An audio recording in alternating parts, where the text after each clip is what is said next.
नमस्कार दोस्तों, आज के इस वीडियो के अंदर हम बात करने वाले हैं विशिष्ट ऊष्मा और उसमें प्रसार की हम बात करेंगे। उस पर आधारित काफ़ी सारे इंपॉर्टेंट क्वेश्चंस लगाने वाले हैं। बिना किसी देरी के बढ़ते क्वेश्चंस की तरफ। क्वेश्चन नंबर 1 कहता है कि विशिष्ट ऊष्मा किसे कहते हैं। दोस्तों, विशिष्ट ऊष्मा की डेफिनेशन होती है यदि अपने पास में इकाई द्रव्यमान का यानी 1 ग्राम मेरे पास में कुछ भी है, जो भी है ठोस द्रव गैस कुछ भी हो, उसका टेम्परेचर 1 डिग्री सेंटीग्रेड बढ़ा दिया मैंने, तो उसके लिए जो भी आवश्यक ऊष्मा है वह कहलाती है उसकी विशिष्ट ऊष्मा। तो करेक्ट आंसर बनेगा इकाई द्रव्यमान का टेम्परेचर 1 डिग्री सेंटीग्रेड बढ़ाने के लिए, कोई भी पदार्थ हो सकता है, वह कोई भी पदार्थ है उसका इकाई द्रव्यमान है, उसका टेम्परेचर 1 डिग्री सेंटीग्रेड बढ़ाने के लिए जो आवश्यक ऊष्मा है वह कहलाती है विशिष्ट ऊष्मा कहलाती है। Q equal to M dot C dot theta हो गया। एम हो गया इसका द्रव्यमान, सी हो गया विशिष्ट ऊष्मा और थीटा यहाँ पे हो गया टेम्परेचर। नेक्स्ट क्वेश्चन आपका, ऊष्मा की मात्रा का सही सूत्र क्या है। तो Q equal to M C theta इसका सही फॉर्मूला है। 1 ग्राम मेरे पास में कोई भी पदार्थ है, उसका टेम्परेचर मैं 1 डिग्री सेंटीग्रेड बढ़ा रहा हूँ, तो जो भी ऊष्मा लगेगी वह कहलाती है इसकी विशिष्ट ऊष्मा। नेक्स्ट क्वेश्चन बनेगा आपका, विशिष्ट ऊष्मा का एसआई मात्रक क्या है। ये जो क्यों है, क्यों तो कहलाता है दोस्तों ऊष्मा, और ये जो सी आ रहा है यह कहलाता है आपका विशिष्ट ऊष्मा अपने फॉर्मूले में। तो Q equal to M dot C dot theta आया, तो सी हो जाएगा मेरा क्यों बाई एम इंटू थीटा। तो ये हो गया क्यों, तो क्यों मेरा किस में आ जाएगा, क्यों ऊष्मा हो गई, ऊष्मा मेरी जूल में आ गई, मास द्रव्यमान मेरा किग्रा में आ गया, टेम्परेचर मेरा केल्विन में आ गया। तो जूल पर किग्रा इंटू केल्विन इसका सही जवाब होगा। नेक्स्ट क्वेश्चन है, 1 ग्राम जल का टेम्परेचर 1 डिग्री सेंटीग्रेड बढ़ाने के लिए कितनी ऊष्मा चाहिए। तो इसके लिए 1 कैलोरी ऊष्मा चाहिए।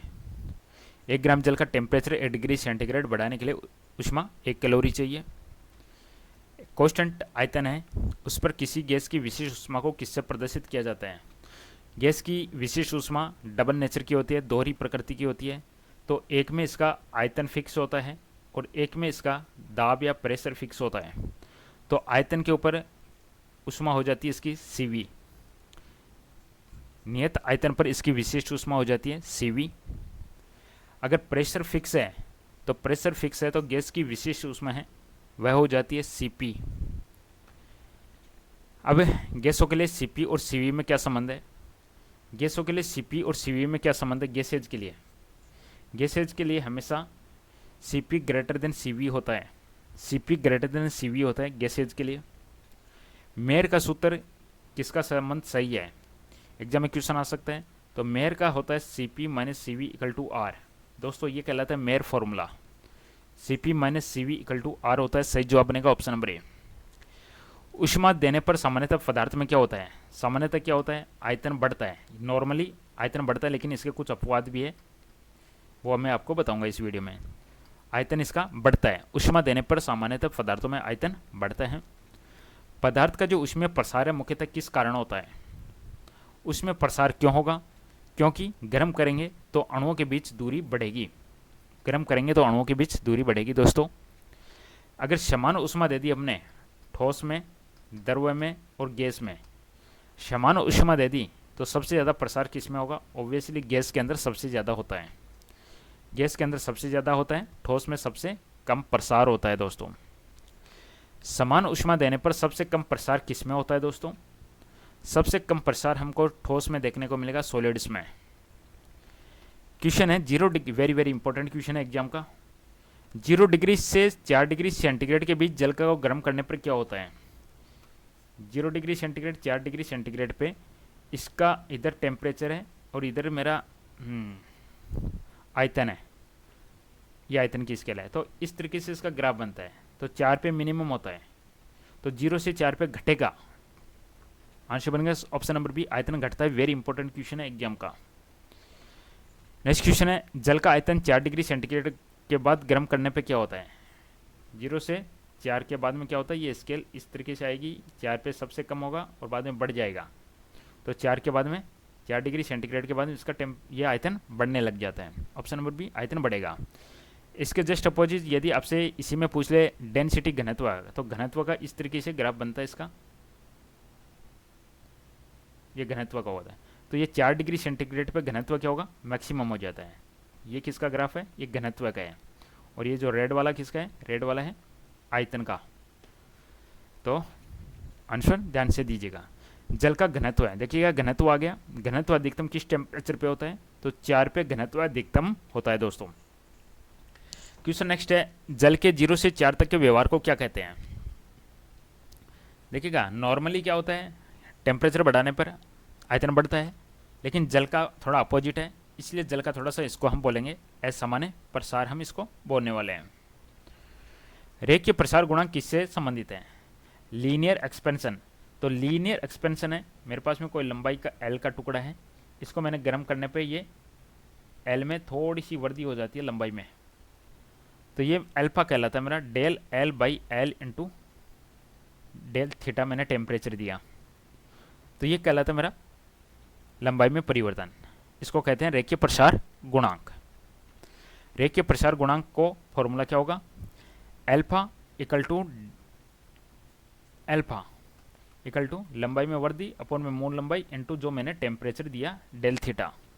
ऑप्शन नंबर ए इसका सही जवाब होगा। क्वेश्चन है, रेखीय प्रसार गुणांक का मात्रक क्या होता है दोस्तों?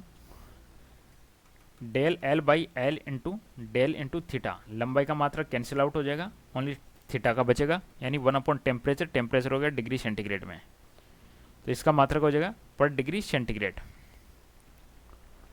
क्षेत्रीय प्रसार गुणांक किस परिवर्तन से संबंधित है? यदि कोई एरिया है, इसको मैंने गर्म किया, गर्म करने पर इसका एरिया इतना हो गया, पहले एरिया ए था, अब इसमें एरिया बढ़ गया, तो यदि एरिया में बढ़ोतरी हो रही है तो वह हो जाता है क्षेत्रीय प्रसार गुणांक। तो क्षेत्रफल में वृद्धि होती है, तो क्षेत्रीय प्रसार गुणांक को बीटा से रिप्रेजेंट करेंगे हम। तो बीटा इक्वल टू हो जाएगा एरिया में वृद्धि अपॉन में मूल एरिया इंटू टेम्परेचर। तो आंसर बनेगा दोस्तों इसका option number B, option number A, del A upon A into del theta. आयतन प्रसार गुणांक किससे संबंधित है दोस्तों? ये आयतन बन गया मेरा। यदि इसका पहले आयतन v है और गर्म करने पे इसका आयतन v प्लस डेल वी हो जाता है, तो मेरा गामा इक्वल टू हो जाएगा मूल आयतन अपॉन में आयतन में वृद्धि अपॉन मूल आयतन इंटू टेम्परेचर। तो यहाँ पे आंसर बनेगा ऑप्शन सी, आयतन। नेक्स्ट क्वेश्चन है, आयतन प्रसार गुणांक का सूत्र क्या है दोस्तों? तो इसका सूत्र हो जाएगा ऑप्शन नंबर ए, यानी आयतन में वृद्धि अपन मूल आयतन इंटू जो टेम्परेचर दिया मैंने वो। रेखीय प्रसार गुणांक अल्फा, क्षेत्रीय प्रसार गुणांक बीटा में क्या संबंध है? हमेशा alpha equal to beta equal to gamma, इसका बनता है अल्फा अनुपात बीटा अनुपात गामा इक्वल टू बनता है 1:2:3। तो बीटा हो जाता है अल्फा का 2 गुना। Option number B. अल्फा और गामा के बीच में क्या रिलेशन है? तो गामा इक्वल टू होता है 3 इंटू एल्फा, गामा होता है 3 into alpha. Option number C. Alpha beta gamma का सही रेशियो क्या है? तो अभी बताया है 1/2/3 इसका सही रेशियो है। जल की विशेष ऊष्मा का मान लगभग कितना होता है? सबसे ज़्यादा होता है जल की विशेष ऊष्मा, एग्जाम के पॉइंट ऑफ व्यू से ध्यान में रखिएगा, सबसे ज़्यादा होता है जल का, और जल का सबसे ज़्यादा होता है 1 कैलोरी पर ग्राम डिग्री सेंटीग्रेड, जल का सबसे ज़्यादा होता है। दिए गए पदार्थों में किसकी विशेष ऊष्मा सबसे अधिक है? तो जल की विशेष ऊष्मा सबसे अधिक होती है, एग्जाम के दृष्टिकोण से ध्यान रखिएगा। क्वेश्चन है, किसकी विशेष ऊष्मा 0.03 कैलोरी पर ग्राम पर डिग्री सेंटीग्रेड है? कुछ पदार्थ है उनकी आप लोगों को ध्यान में रखनी पड़ेगी एग्जाम के दृष्टिकोण से, ये भी इंपॉर्टेंट है क्योंकि ये सबसे कम है। देखिए सबसे अधिक होती है 1 और सबसे कम होती है 0.03, तो सबसे कम किसकी हो गई? सीसा की, लेड जिसको हम बोलते हैं, सीसा की सबसे कम होती है। नेक्स्ट क्वेश्चन दोस्तों, पीतल की विशेष ऊष्मा, पीतल को जो ब्रास बोलेंगे हम, पीतल की विशेष ऊष्मा होती है 0.09। लोहे की विशेष ऊष्मा, ये आप लोग थोड़ा बार बार देखोगे तो थोड़ा याद होगा, लोहे की होती है 0.11। कार्बन की थोड़ा ध्यान रखिएगा, कार्बन की होती है 0.17। गैसों की कितनी विशेष ऊष्माएं होती है? मैंने आपको बताया गैसों की दोहरी नेचर होती है, इसलिए 2 विशेष ऊष्मा होती है, एक कांस्टेंट आयतन पे और एक कांस्टेंट प्रेशर पे। आंसर बनेगा 2। कौन सा पदार्थ असामान्य संकुचन प्रदर्शित करता है? 2 पदार्थ है, एक तो जल है और एक पदार्थ और है, 2 पदार्थ हैं, आगे आ जाएगा दूसरा पदार्थ भी। आंसर बनेगा ऑप्शन नंबर जल। ये आ गया सिल्वर आयोडाइड। सिल्वर आयोडाइड जैसे कि जल है वह 0 से 4 के बीच में असामान्य प्रसार दिखाता है, वैसे ही ये जो सिल्वर आयोडाइड है ये 80 से 140 के बीच में असामान्य प्रसार दिखाता है। Silver iodide. ठंडे देशों में तालाब के जम जाने पर मछलियाँ जीवित क्यों रहती हैं? क्योंकि ऊपरी सतह 0 डिग्री सेंटीग्रेड पर जम गई, लेकिन नीचे का जो जल है वह 4 डिग्री सेंटीग्रेड होता है। इस पर डेंसिटी मैक्सिमम रहती है, इसकी घनत्व मैक्सिमम रहता है, 4 डिग्री सेंटीग्रेड रहता है नीचे का सरफेस का टेम्परेचर। ऑप्शन नंबर बी, नीचे का जल 4 डिग्री सेंटीग्रेड पर रहता है। Option B. तालाब का पानी सामान्यतः किस दिशा में जमना शुरू करता है? तो सबसे पहले ऊपर जमेगा, ऊपर से धीरे धीरे नीचे की लेयर है जमती जाएगी ऊपर से नीचे की ओर। क्वेश्चन है तालाब के निचले भाग में जल लगभग किस टेम्परेचर पर रहता है जिससे मछलियाँ जीवित रहती हैं? ऊपर जम गया लेकिन नीचे मोस्टली 4 डिग्री सेंटीग्रेड रहता है टेम्परेचर तालाब में। Option number C. सर्दियों की रातों में पानी के पाइप फटने का मुख्य कारण क्या है? पहले पानी 9 लीटर है, जमेगा तो वो पानी 10 लीटर हो जाएगा, 10 लीटर होगा तो ये फैलेगा तो ये क्या होगा, फट जाएगा। ऑप्शन नंबर बी, पानी जमने पर फैलता है इस प्रॉपर्टी के कारण। 9 लीटर पानी जमने के बाद कितनी बर्फ़ बनती है?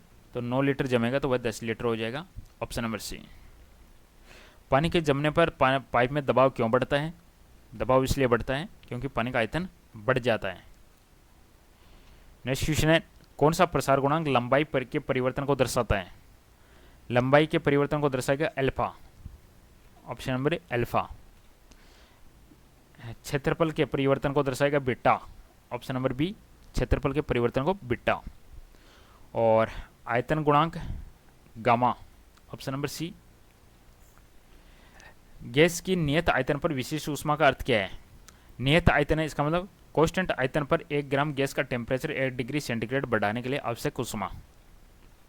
अगर प्रेशर फिक्स है तो विशेष ऊष्मा किस स्थिति में परिभाषित होगी?